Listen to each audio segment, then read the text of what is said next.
Well, welcome here to Wake Up Call with Dan Tortora. We are here on site, on location in Boca Raton, and very proud to be here at O'Brien's Irish Pub, 51 Southeast 1st Ave in Boca Raton, right down the road from FAU Stadium, where Syracuse will take on USF this week. I am here joined by a lot of connection to Syracuse University. Former Assistant Coach Bob Casullo. Bob, how are you? Dan? Offensive lineman Cory Bowen and offensive lineman Shawn Garrity. So, and of course, I'm Dan Tortora. This is Wake Up Call, and we are so happy to be with everyone here at O'Brien's, as well as all of you all around the world on YouTube.com and Facebook.com/WakeUpCallDT and on WakeUpCallDT.podbean.com. So, gentlemen, first and foremost, happy to have you here. Thank you for having us. So, Coach, I'm gonna start with you here because you've recruited many to Syracuse, and this table right here, yes, Mr. Bowen. What did you see in Cory that made you recruit him so heavily back in the day? I was on a mission. He was going to go to Penn State, and that was not going to happen. So I had great help in the school, his coach, but there was a gentleman named Jack who was, custodian? Custodian. And for some reason, Jack and I hit it off, and I'd go to that school, the hell with the principal, the hell with the coach. Cory, I wanted Jack. Jack was the guy that helped me get him. Okay, all right. That's right, true story. So bring me into that a little bit deeper. How did it all come down? So I was going to Penn State, and Coach Casullo said, no, you got to come up to camp. I said, okay, so I went to camp. 2 days into camp, I said, Coach, I've got to leave. He goes, no, you got to come see Coach B. So I went and saw Coach B. He offered me the scholarship. I'm driving down to Penn State. I told my dad, turn the car around. I'm not driving down there. I said, I'm going to Syracuse. And Coach Casullo, being the great recruiter he is, said, I'm going to love Syracuse. And then in May, when he left to go to Georgia Tech, he called me up and said, you want to come down to Georgia Tech? So he was a great recruiter the whole time. Awesome. And my first year at Syracuse, I think Shawn was a senior, if I'm not mistaken, with Jimmy Libo and those guys. Yeah. And we went to the Cherry Bowl, right? That's right. So I started off in the right place at the right time with these guys, too. So, Shawn, for you, when you look back on your time at Syracuse, what are some of those fond memories that you have? Because as the alumni are being gathered in again, being welcomed again, I'd love to hear kind of what those memories are that stuck out to you so much. Well, first of all, I want to praise the amazing guys that came after us and the great work they did, obviously. But I really want to say, with Bob Casullo's story, Bob was an amazingly successful coach and a family man. When he volunteered to come to Syracuse, and his amazing career that he forged from there was something we all admired and really enjoyed his success for many years to come. So I'll start with that. But what I really liked about Syracuse, quite frankly, was the guys. You know, we always said Coach Mack, a great coach, a lot of great assistant coaches. You know, Clarence Brooks recruited me. An amazing man his whole life. So, long story short, love the Dome. Love the campus, but I really love the guys. What they were was what you saw, and that's what you got. You know, good and bad. And I think a lot of us forged our community together with our perfections and our imperfections too. So, but I'd say the best football experience had to be Nebraska, right, Bob? Yeah. Not bad. Yeah. You know, we had beat Flutie, beat Hostetler back-to-back. So, a lot of great memories. Beating the #1 team in the nation in the Dome. Yeah. Help us relive. Well, I'll relive the Rutgers game before that, where we were 4-0 and fumbled away a game to a team we should have beat, and we had been destroyed by Rutgers the week before, and everyone on campus was laughing at us, literally. And Derek Ward set the stage when Nebraska didn't give him a scholarship, and Tom Osborne years later told me he just wished he gave that kid a scholarship when he knocked Rathman unconscious and their starting tight end Frayne. It was downhill from there. You know, a lot of people don't get that really was the stage setter for us. You know, when I coached for the Raiders, Shawn, we played the 49ers either in an exhibition game or in a real season game, and I went up to Tom Rathman and introduced myself, and as soon as I said, do you remember the Syracuse-Nebraska game? No. He turned around and walked away. For two reasons. They lost, and he couldn't remember it because Derek knocked him out on the opening kickoff. And that, to many, is the most notable game that's ever been played in the Dome. to be a part of that for you, I mean, what does that mean to have that in the history and to have that be there? Because fans want those moments again. Clemson felt good when they were the reigning national champion a few years back to beat them when they were number 2 in the nation. But that Nebraska game, so many people jump back to that game. Well, you know what? They applauded us. I was on the field. We had a screen pass to Larry Morris. Went about 80 yards for a touchdown, and the whole stadium applauded us. That was very insulting to us. We took it personally, regardless of what else happened. But I'll take it to contemporary. A lot of people over the years, when you guys played, there were SEC teams, Tennessee. They said Florida, that was the toughest place they ever played when they came up. And I sat behind the Clemson bench when we just played them, intentionally, right behind their bench on the first yard line there, on the first row. When the crowd lit up for the first time, I watched them intentionally. They looked at one another, really mouthed to one another, holy shit. They were blown away by that play, so it's there. It's a special place. Were you there for the Florida game? So I'll do you one better, Coach. The first game I ever witnessed at Syracuse was 1987 against Penn State. Oh, yeah. And the first play of the game, I was run past 14 to Rob Moore, the old option pass. And I was a 10-year-old kid. The building shook. And I said, what is this place? This is unbelievable. And that's why it's a special place. It really is. When you get that building going, it's a lot of things happen to other teams there. People get claustrophobic. It used to be very, very hot in there. We'd play against Tennessee to start the year. They won the national title. I remember guys went to go shake his hand after the game. He goes, "Nah, forget about that." He goes, "This place is ridiculous." He goes, "I lost 20 pounds in here. I can't feel my legs." Like that's how that place was, and it was a true home field advantage for us. You know, when I was with the Bucks, John Gruden was the coach, and he invited Steve Spurrier to have lunch with the team. And then afterwards, he came into the coach's dining room and had lunch with us. And I said, John, watch this. I said, Coach, there was a very famous game. Syracuse, I don't want to talk about it. I says, well, you told the media afterwards that you knew we were going to run that reverse. I told my guys. And he says, I'm never going back to that place again. And he never did. Well, I tell you, the magnitude of a game like that, a great story. Kyle Federle, we all have affection for Kyle Federle, a longtime equipment manager at Syracuse historian. Syracuse was always a Converse school. And for some reason, Converse shipped in a Navy star instead of an orange star. So Coach P got a little bit upset. So he called up Converse. They said, well, you're going to be stuck with it. And Coach P called up Nike and said, I'm going with you guys. What do you have? And he said, you know what? Miami wants all black shoes, so I have white shoes with an orange swoosh. And he said, now, Kyle, we don't have any money in the budget for any coaching attire. After they beat Florida, they called back the next Monday and said, you know what, we found some money in our budget to give your coaches. So it's a special place. You know, going back to the Nebraska game, how about the catch with Mike Ciano? Yeah. Mike Ciano goes up above two guys and makes the catch. Unbelievable. Well, Underrated, right? So, what I love about this and being here at O'Brien's Irish Pub in Boca Raton as we get ready for the bowl game is that I asked one question minutes ago, and look at all the memories that live within all this and how you. And we haven't even scratched the surface. Right, you know, and that's what it's supposed to be, right? And it's that brotherhood, it's that connection, it's that family that we've all been yearning for and waiting for. And I mean, the elephant in the room, and I could discuss it. I was there when Doug Marone was there. I was there with Scott Schaefer, there with Dino Babers, and now Fran Brown. Dino, I spoke with the alumni, so many, and they just wanted to be heard. They wanted to be spoken to. They wanted to be included. There were alumni that said, hey, I've written a check. I want to send it to Syracuse, and all I want is a phone call. I just want him to say, hi, you exist in the world, and I'll give you my money. And that didn't happen, and he tried to do a lot of it by himself. Fran comes in, and when I was sitting in that room at the introductory press conference and we had the opportunity to ask a question or two, all I could think about was I have to look this man in the face and I have to ask him about the alumni. And it's exactly what I did. There were some alumni that were in the building, and he said, come to practice. I want you here.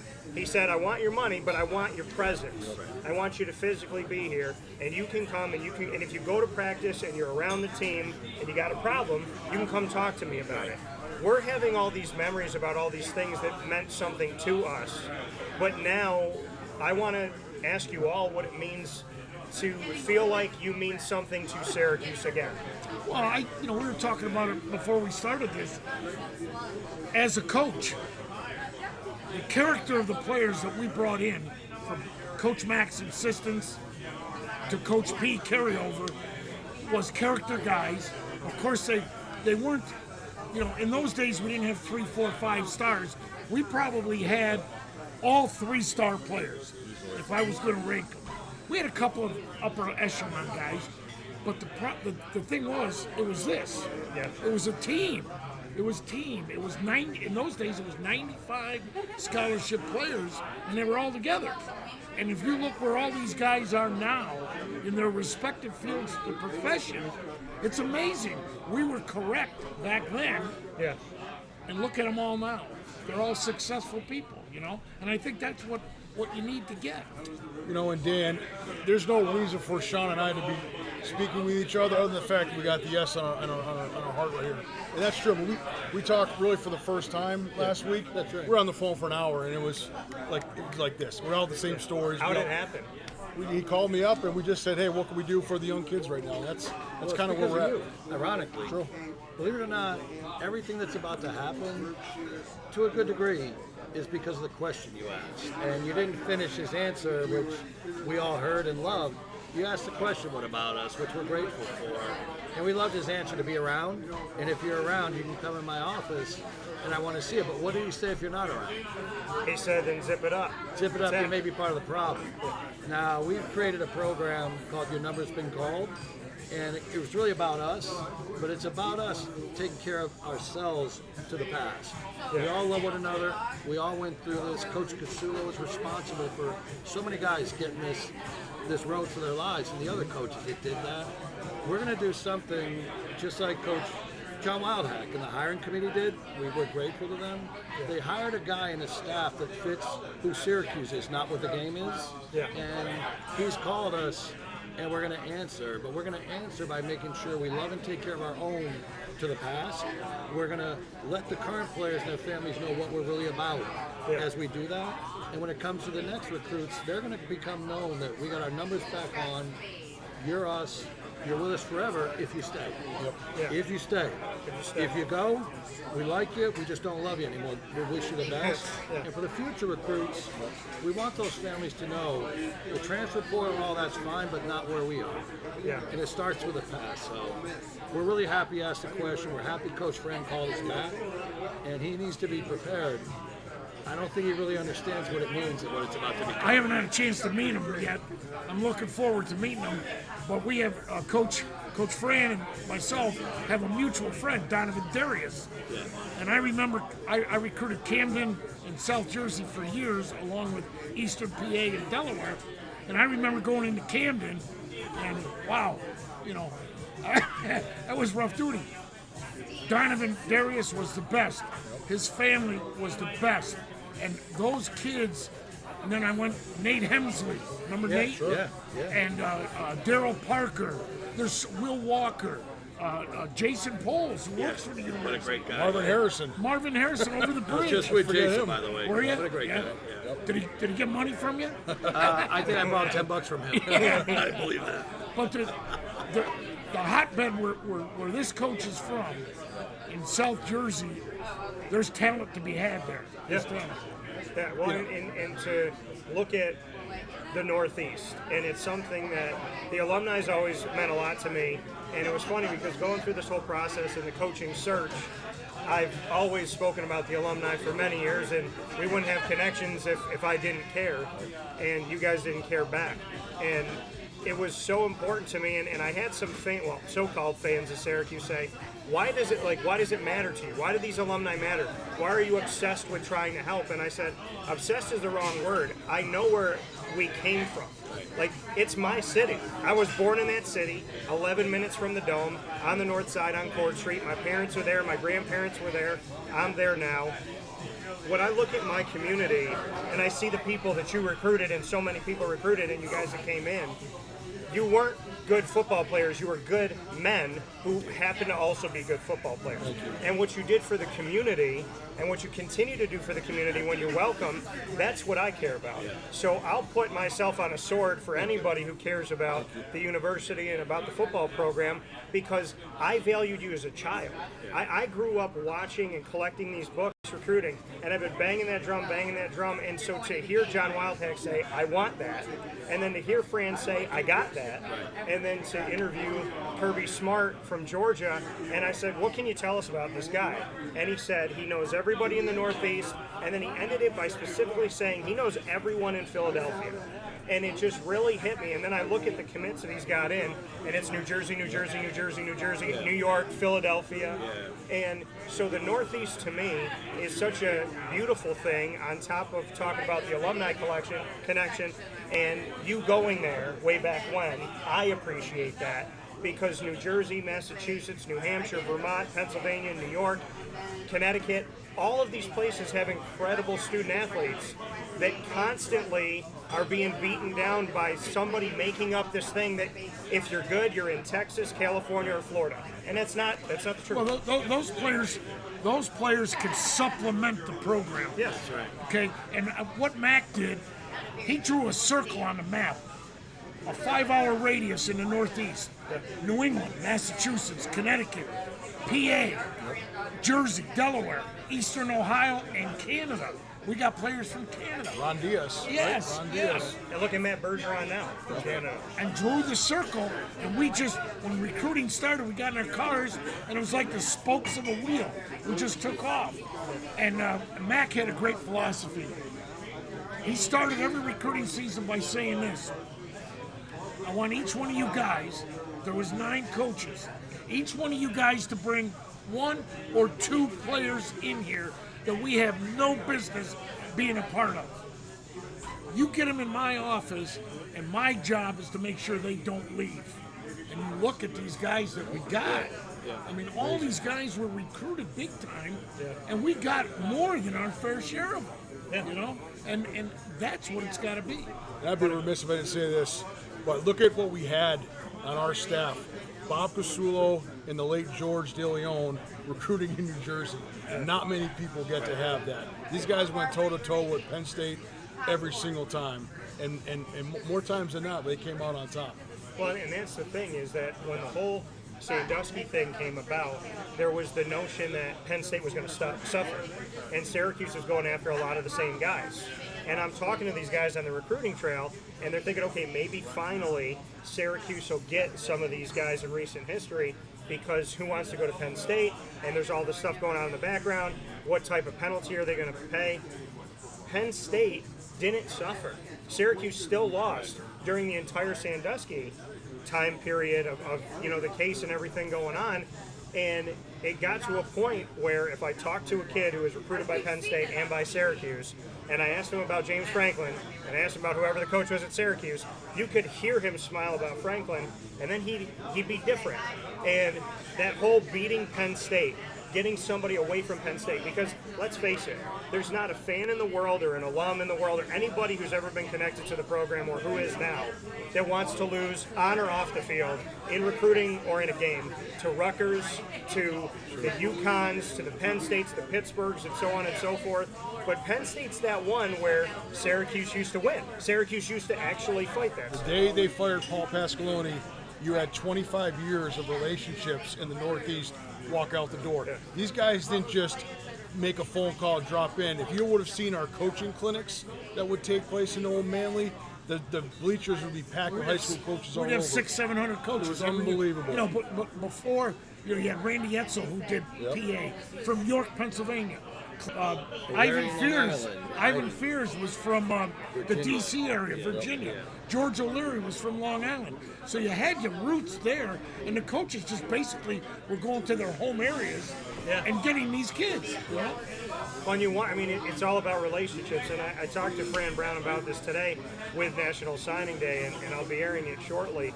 But I said to him, I was like, you're one of 2 people. You're a relationship person or you're a transactional person. If you're a relationship person, then when those coaches, when you go back to your area, you know your people, that's your home. If you built respect, if you built a rapport, you're not going to sell from the bottom. It's almost a call to action because you've already branded yourself. Now you're just going a little bit above that. So I said to Fran, if you're transactional, then you're just an ATM. What can I get from you? You. All right, see you later. Now I'm on to 3 other guys. And so you have to decide who you want to be. Those relationships that Paul Pasqualoni had, and I never got to interview him when he was at Syracuse, but like you look at the whole staff, when Coach P was at UConn, I went up to him, and it was in Rhode Island at the time. It was when the Big East was becoming the American. And I asked if I could interview him. We were doing it while he was walking, and he turned and stopped and looked at me. I had never talked to him face-to-face before. And I don't know how you guys were, but Coach P, when he looked at me in that moment as a total stranger, I wanted to apologize for something I didn't do yet. Just by the way he looked at me, right? Is that fair? Yeah. It's cool. I mean, but I said to him, I was like, please, I apologize. We're going to talk about UConn, but I wanted to know about Syracuse because I believe still to this day, the downfall of the program of 2 decades was the firing of Paul Pasqualoni. Yep. And then after guys left with Coach Mack, we brought in Coach. We had Glenn Pyers from Massachusetts. That's right. Him and Clarence Brooks knew each other very well. Then we got Dennis Goldman from the New York City area. Kevin Rogers, who took over the DC recruiting from Ivan. So the train kept rolling. Nothing changed. The faces changed, but the connections were still there, and we grew from that, and we just kept it going. Talking about that era and talking about the downfall, I can talk about the beginnings. And Glenn Pyers was a GA with us. Yep. Dave Warner, Randy Edsel, those were our 3 GAs. Yep. And at the end of the day, coming out, Tim Green was a 5-star recruit, legit. Doug Marone, a lot of the people we had were going to big places, Iowa, Florida, you name it. Rudy Reed, Ohio State. My choice was Syracuse, Florida State. And we all bought into a team that went 3-8. We went 2-9 my freshman year. But that year we recruited Darryl Johnson, Donnie McPherson, and a lot of great guys. It was a belief in a vision. And that building has this Lamborghini that needed a driver or drivers. In the end, I think that's where we are now. The history's there, and it's great that he recognizes that culture. Really not the winning, but the culture of winning. And I would tell you, we're ready to support that. We think he already gets it. That building is ready to go. And we are fully behind this man and his staff. And the other thing, too, a lot of these guys now have kids. They have sons that are getting to that age of being recruited. And, the acorn don't fall far from the tree. Yeah. And a lot of these guys, we were talking about it earlier. I mean, you see like Marvin Harrison's son playing for Ohio State. George Rooks' son playing for Boston College. There's David Holmes' son played at Notre Dame. They played at Notre Dame. I mean, these things, the sticks in your craw. It shouldn't happen. Gronkowski, not bad. Yeah. That's the thing with Marvin Harrison Jr. is that he was recruited. This is how it works in my brain. He was recruited. He didn't come to Syracuse, and I just shut it off. I couldn't look at it because to me, you can't hear Marvin Harrison and not see him in Syracuse. Right. It just never made any sense that something like that would happen. But we can say that a legacy has already committed and signed on with Fran Brown, and that's coming in 2024, that they have Caden Brown coming in, Alvin Brown's son, and Alvin played from 87, 89. Alvin, another tough kid. What a great guy. Another great kid. Can you imagine lining up Marvin Harrison Jr.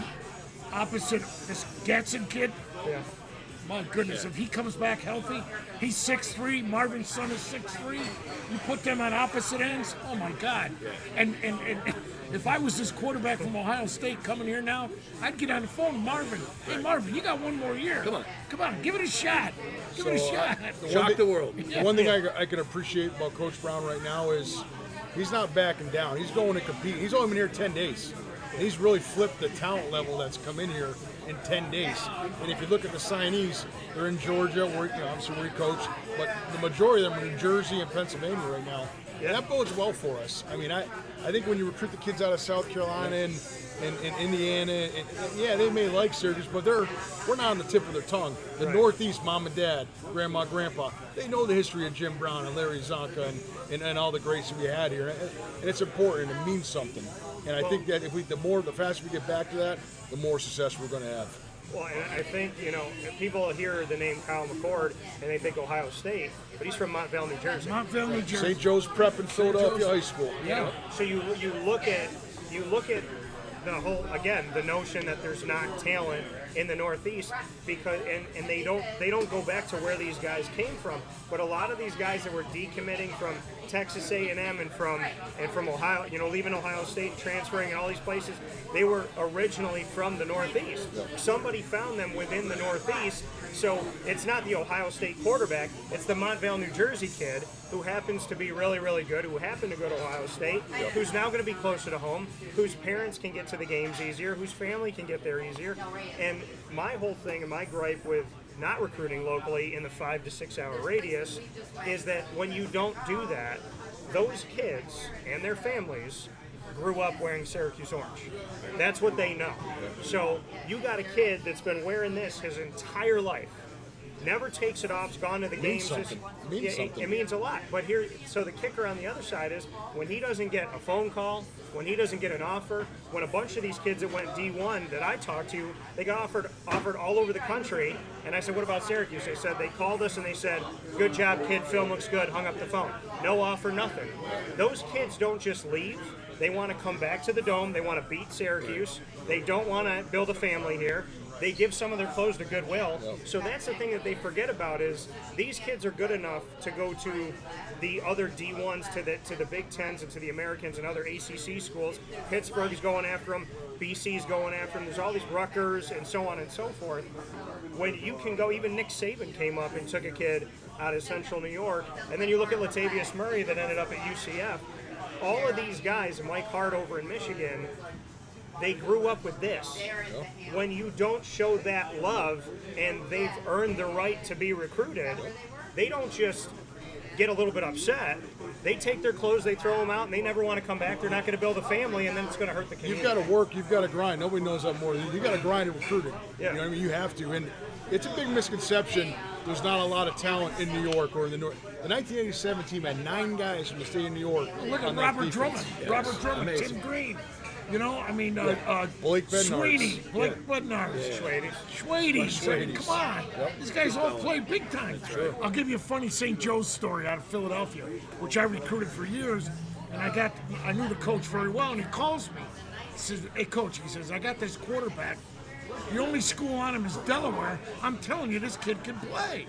So I went down, and I watched it, met the kid and watched him, and he was good, but I was going to have a hard time selling him at the time to Coach Mack. Fast forward, I go to the Oakland Raiders. Our quarterback was Rich Gannon. That was good. So I go up to introduce myself to Rich Gannon. He goes, you don't have to, I remember you. You rejected me from Syracuse. I go, Rich, no hard feelings. And we ended up going to the Super Bowl with Rich Gannon as our quarterback. But he didn't forget. But how many other guys rejected him? Everybody. He went to Delaware. He played in the Delaware wing team. Well, how about the guys you found, like Lindo Murray kicking in a park? If you know that story. A bag of balls. And Lindo Murray lives down here.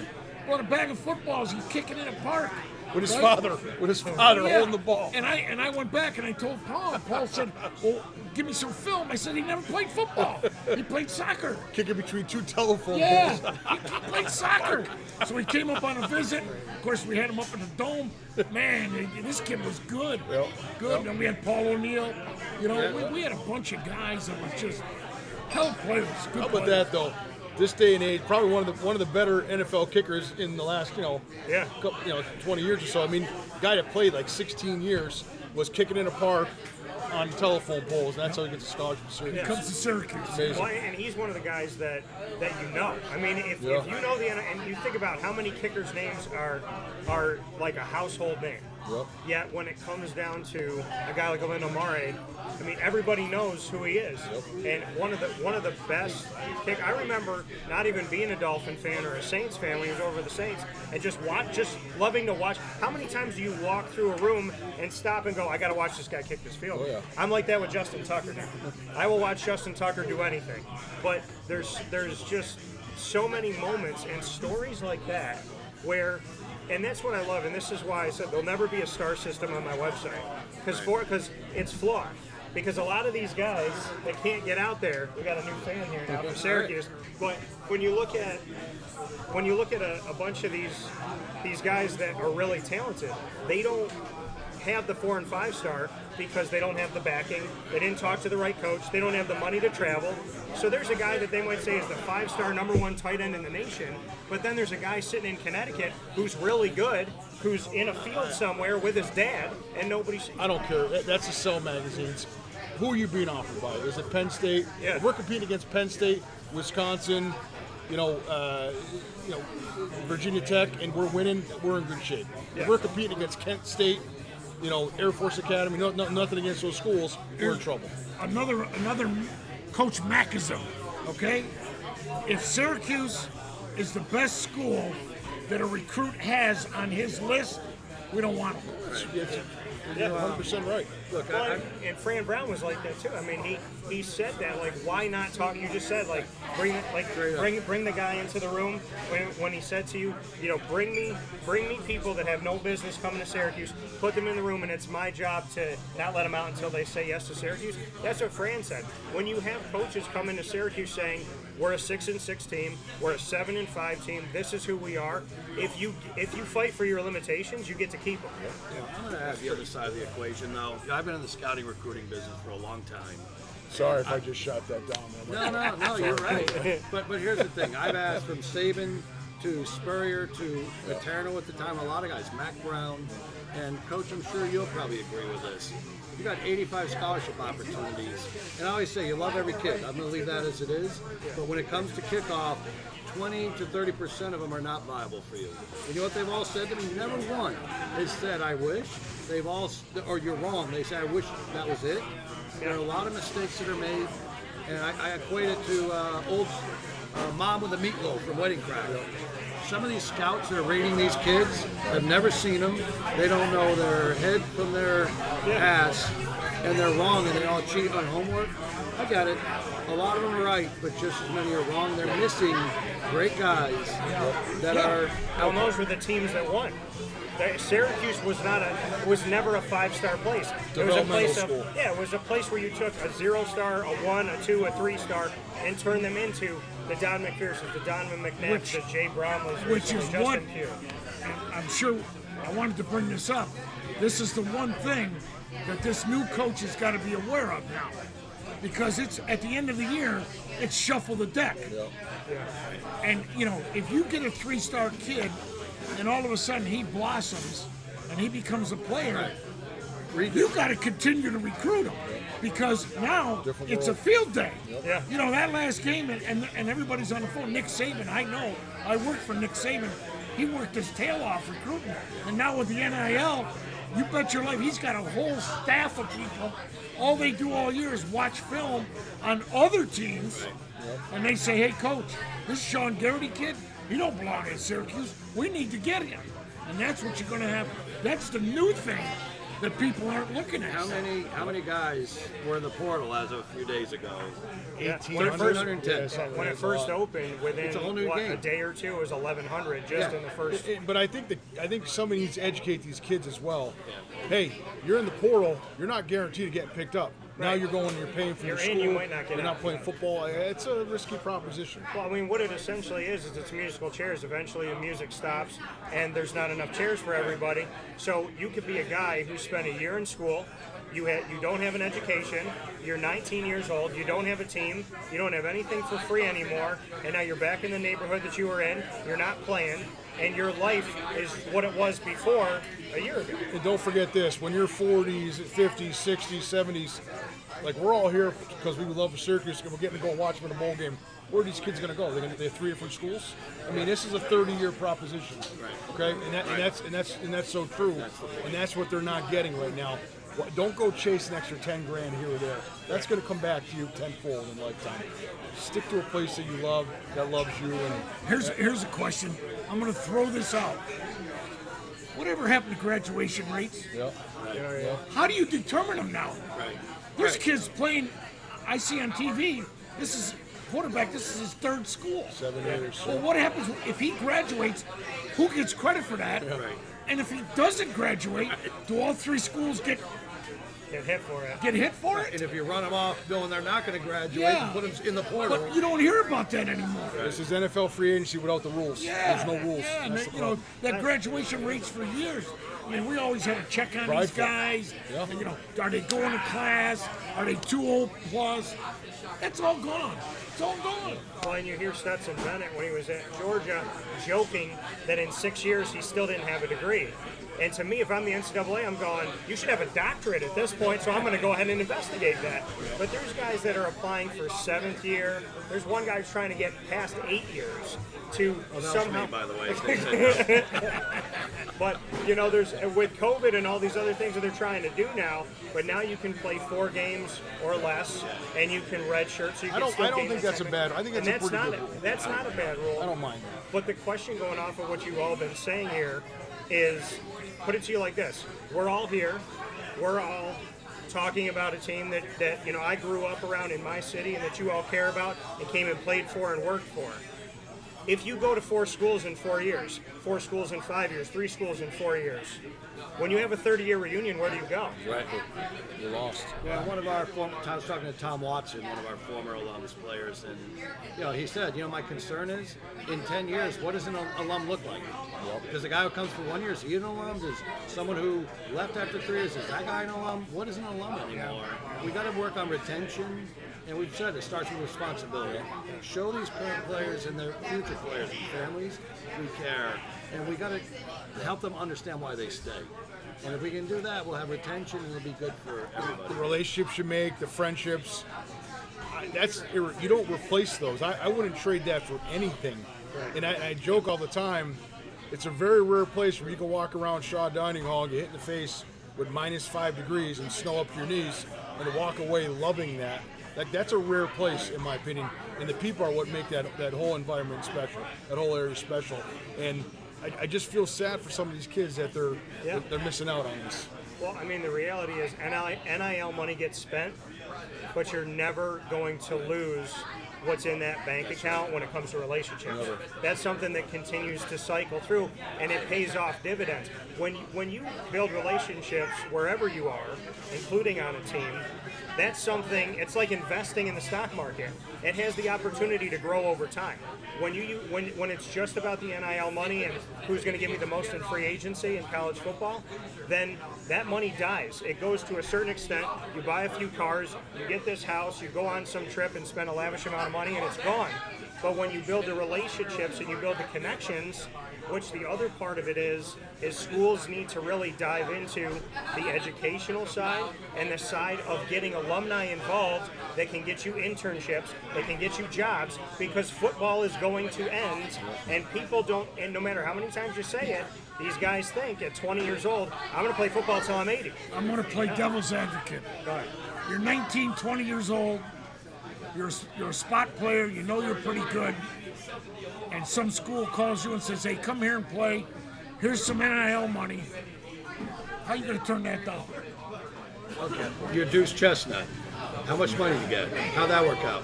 I think that. Yeah. And by the way, I think to your question, Bob, you recruited a lot of first-generation kids, single-parent families. I mean, the whole dynamic. Sure. And you can't ignore the fact, especially when none of us could make money. Thank God they can now. Yep. But a lot of these families are struggling. A lot of these guys we're getting are the oldest, and they're almost the first surrogate fathers. So I would say this. We got to figure that out at Syracuse. Got to. Because I think it's not a decision you're leaving for the NIL money. What does your family need? You got to. Why? It's And exactly how can right. we help you? You got to paint the whole picture. Gotta You got to understand paint the their whole needs. picture and understand their And their needs. tax implications. And I work for a guy that all the guys I work for, and I love them, most all of them. Al Davis. Syracuse alum. Syracuse alum. And when you're a Raider for life. Okay? And Al Davis took care of his people. Yeah. And people didn't, you got to make it so they don't want to leave. Right. When you're a Raider, today it's a little different, but when I was there, these guys, they would bust their asses on special teams, backup linebackers, fourth wide receiver. because they were playing for the Raiders. You're describing Lyndon King. Yeah, it's you got to make it so they don't want to leave. Exactly. And you know, unfortunately, right now, money is the root of all evil. Okay, but you got to add other things in that they've got to see the forest through the trees. You know, what am I going to do if I don't make the NFL? It's going to be a family that comes, not a player. Yeah, it's Yeah, and I think this is probably a perfect segue to maybe introduce what you were talking about. Yeah. That your number's called. I think it's a great idea. Thank you. Well, look, in the end, we have something special. You see it here, you feel it, and we're very grateful for the affinity and the affection you have for us. We have the same for you. We care about Syracuse, the city. We care about the university, and we very much care about one another throughout. And the thing that I think is the hardest for some of us, we don't think the last 20 years or so of these kids necessarily had the gift that we got, and it was a culture that bonded us. I know they're friends and I know they're tight, but we want to do something special that we think only Syracuse can really do. We want to bring our players back by the number. We want to manage our numbers. We want to manage our community, and what we want to do is give our head coach, Graham Brown, not 100 or so players. We want to give him over 1,000 players, by number, by group, and together. And he'll want to be able to tell the story that we love one another, we're taking care of one another. Now for the current parents and these young adults, they're going to be able to see what we do. Is that money really worth it? What do you really need? How can we help you forever? Don't be the next number somewhere else. Be the number forever here. And we want to help our own. We want to help retain, and we do want to help with an NIL, and we will. But we're going to do it in an order and in a ratio. But everything we want to do is, if you're with us forever, just like you are. And we want to bring that back, and we're doing it right now. It's with Turnell Sims, president of our Syracuse Football Club. It's an initiative of the football club. We're going to be very aligned with athletics. Yeah. And we think we can do something special. When you give, who usually gets the most. We do. But to bring Coach Casullo back and Cory and a lot of us talking together, that's the beginning of this. And what will come from that, I know is going to be... Job interviews, internships. I mean, hey, you're down on your luck. You're 50 years old. You need a job. Call us. You know what I mean? Sorry, Coach. no, that's okay. He brought up Turnell Sims. I remember. Who's actually on the thing right now writing to us. So we're going to get to you, Turnell, in a second. Okay. Well, Turnell Sims from Eastern Ohio. Bill Maxwell, God rest his soul, would go into Eastern Ohio, and every year he'd pull a kid out of Eastern Ohio, and you didn't ask, well, why aren't you going to Ohio State? Why aren't you going to Notre Dame? Turnell Sims played, if I'm not mistaken, 49 games in a row without missing a game. That's right. And there's a kid, and he bleeds orange because I see him on Facebook all the time. Oh, yeah. But they're there. Those kids that are there, and I don't know what Turnell's family situation is, but if he's got a son, I'm taking him. Yeah. David Woolaba's son Good finally point. came back, got hurt, unfortunately, but he's here, And those are the guys you got to get. I took his number because I admired the way he played so much. I went into Kyle day one. I said, "Can I get smooth, 55?" right? That guy was a great It player. looked effortless. Unbelievable. And Bill Maxwell got, who's the big guy? From Buffalo. We were just talking about Blake Bednarz. Blake Bednarz. Billy got Blake Bednarz to come. Started as a freshman. That was a 4-star kid. Okay, yep. And then, how did David Woolaba come here? Blake Bednarz. Yeah. They're from the same school. I talked to Blake Bednarz 3 times a month for the last 10 years. And again, the only connection is we played at Syracuse and we try to help each other out. So that's why it's special. What do you got to do? You got to take calls? Well, I got some messages coming in here. Matt said, some SU legends, love seeing these guys. Turnell said, well, I consider myself upper echelon. He said, Dan, we need to get you a number. Yeah. Thank you, Turnell. My number is 21, so that's the number I would want. Yeah, there you go. So Matt said, the level of influence that the alumni could have had on teams from the last staff was completely wasted. Look how quickly Coach Brown taps into the bursting dam of knowledge and how quickly it's benefited the team. And then Bill Maxwell was mentioned, Albin as well. Alan said good show. I'm going to go back to something I missed here. Let's see here. Watching Coach when he visited practices in high school, undiscovered talent, and then Turnell said, what happens to allegiance to a school after graduation, fellowship missing? I like my teammates I played with and look forward to every time we connect years later. And he actually just did an event. There's been a bunch of different things going on in Turnell. I just saw that they were doing a bunch of get-togethers recently here.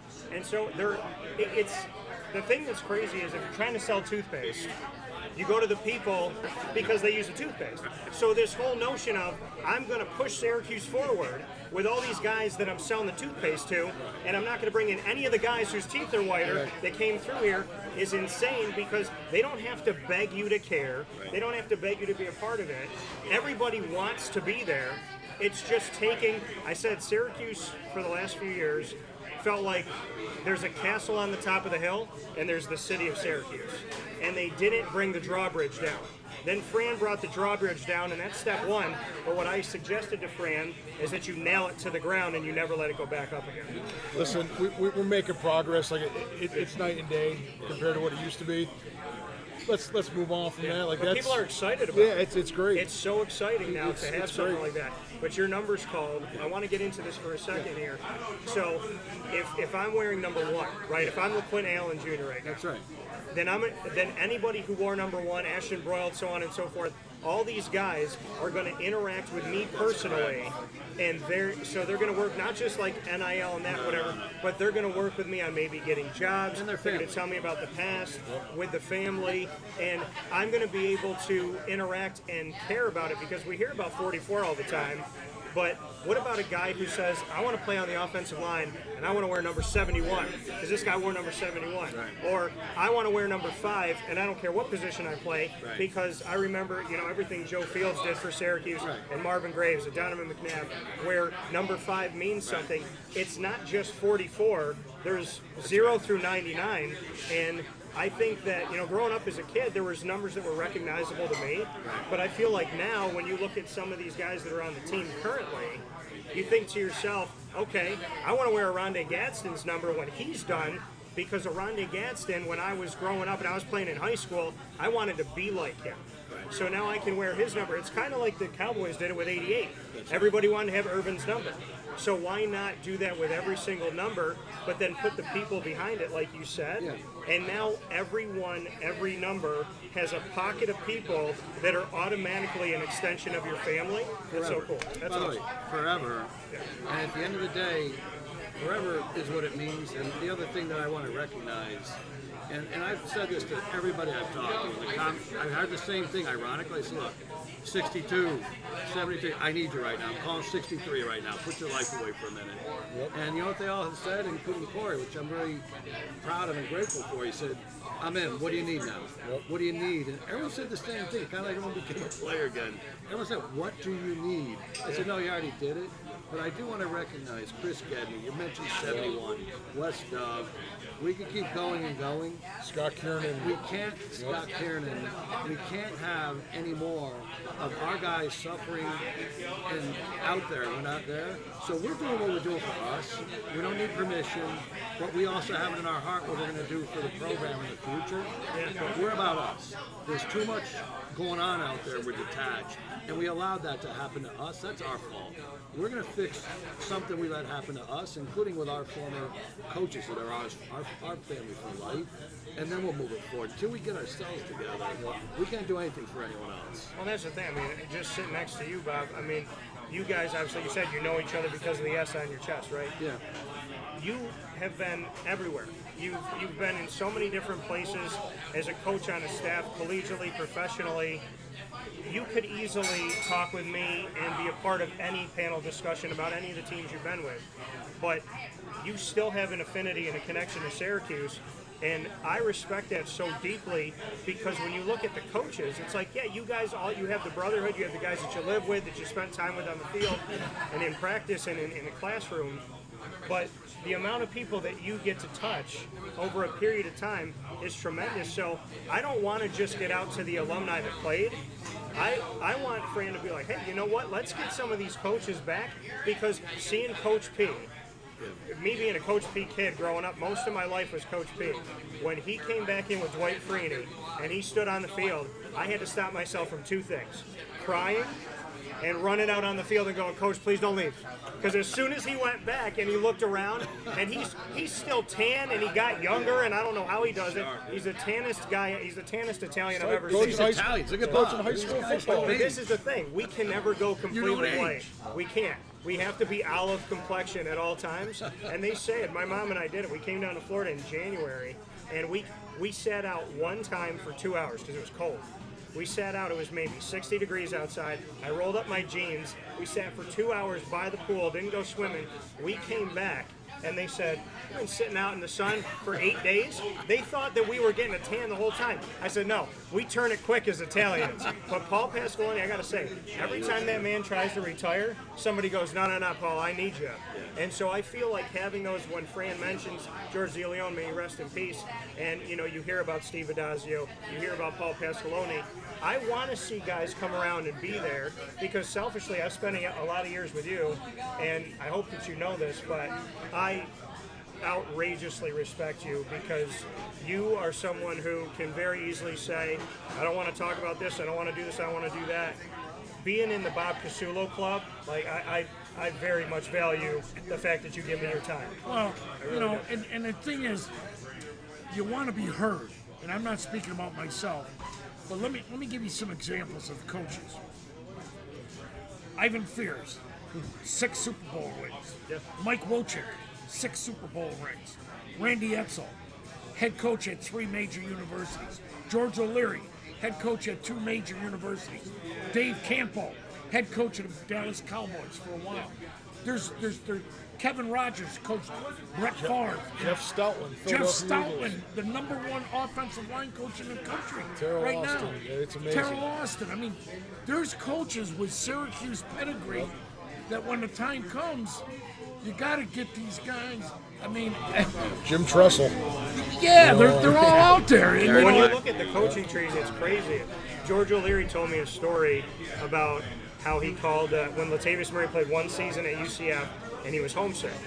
And and we're sitting here, George and I had not known each other that long, and I will never forget my first conversation with him in Rhode Island, knee to knee like this, just talking about all of these things. And one of the things he said to me was, he goes, "You know that I called Doug Morrell, and I told him Latavius is homesick. I think he wants to come back to Syracuse." And he said, I think, obviously I want to keep him, but if he wants to go, then let him go. Doug thought he was kidding and hung up the phone. Yep.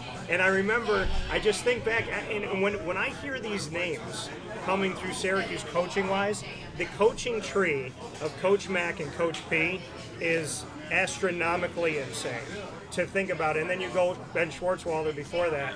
I mean, the lineage of talent is just absolutely incredible, and guys like yourself that collegiately incredible, but also in the NFL. And by the way, can we show some love, and not just because you're here, and I want to hear you guys about this too, because I interviewed Stonehouse, our kicker, today. Yeah. I love special teams. Yeah. And it is single-handedly responsible for where the other team starts and where you start. So it's how long their field is and how long your field is going to be. But we don't talk about special teams enough. Brady Denneberg's from Merritt Island, the kicker for Syracuse, and he's a guy who played quarterback and kicker, and in his game that went to the state title in Florida, he ran the ball twice, threw a pass to set up his own field goal. And I really just want to show some love for special teams, and I know how much it matters to you, so I'll come to you last about it, Coach, but I want to start with you, Shawn, just the importance of special teams and guys willing to be out there, because there's a lot of SU guys that made it to the NFL even recently that were willing to put themselves out there. No, absolutely. And by the way, I'm going to answer that quickly, but I want to add walk-ons. I'm sorry, I have to here. Yeah. The guys that pay never get the gratification of playing, take everything we took. A lot of us at some time wanted to quit, and those guys smiled and took it. And I want you to know, we honor our guys that did everything they did to make us a better group of better people. So I want to say And they'll be a part of Your Numbers call as well. They're especially, they're the leads in this. They have to be. But back to the kickers. We were a generation where you didn't love up your kickers when they missed. Thank God to the people now. You guys are better. Going back from Jacobs to a whole pedigree of great kickers, including Donnie. You know, we still have, I think, the most consecutive PAT. Macaulay, John Biscup followed him. Oh. Yeah, he had them all. So we broke the records for the most net special teams. Is that Penn State, the game of my That did first that. game? Or was that? Yep. But Donnie McCauley also played defensive back on Demo. So if you gave Donnie crap for missing a field goal, he might punch you in the mouth. We love Donnie. Cooper Gardner. Cooper Gardner, our punter.